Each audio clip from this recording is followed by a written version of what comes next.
çıkmadan ne sorduysan söylüyorum. Herifin ofisine gittim. Konuştum. Evet, sözleşmeyle ilgili konuştum. Kız arkadaşım Seyran... Zilli. Yurtta kağıdı dedim, atmam dedi. Sen bilirsin dedi. Bakayım bir bakayım şuna bir. Bir adi bu. Tam bir adi. Adi.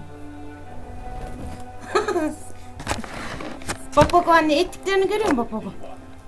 Testler için alacağız komiserim. Parmak izi, barut testi, doku... Kovalama dur. Tutuyorum ben onu. Ofiste eksikli eşya var mı? Hırsızlık işi olma ihtimaline karşı yani. Yok. Bütün çalışanlar baktı. Her şey yerli yerinde. Kağıtları kontrolü daha uzun sürecek.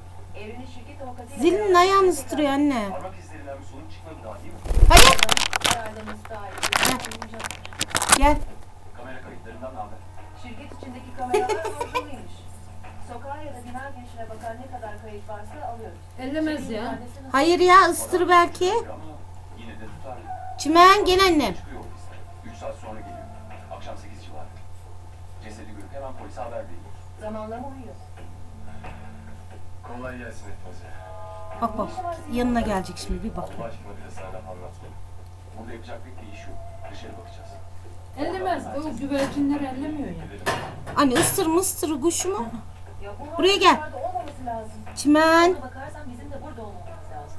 Güya Mesut'un işlediği cinayeti... Vurma ya. Çimen. Gel annem. Gel. Bak yatırdım ben bunu. Gel. Çimen. Sakin.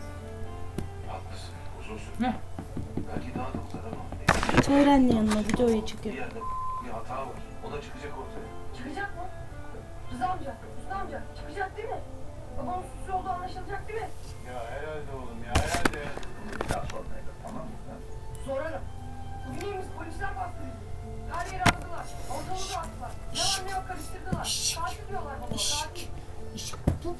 Bu acık köpek bu. Tamam. Yok. Dağılsınlar dağılsınlar. Oğlum ki toplarız ya. Karıştırsınlar. Ne bulacaklar oğlum? Ben katil değilim ki. Baba. Tamam ağlama. Ağlama tamam. Git Hüsnü amcanla bekle sakin. Bekle. Bak beraber çıkacağız buradan. Eve gideceğiz toplayacağız. Kalk git. Hadi. Hadi aslan. Kalk bir. Kalk bir. Halime bak kızına bak. Zilli. İyi konuşuyorum oğlumla. Katil mi oldum şimdi? Öpeyim. Bir gün önce katil kovalarken bir gün de katil oldum öyle mi? Göte Hem de kıçı kırık bir kağıt göte var. bak göte. Hayır ama. Bak işte.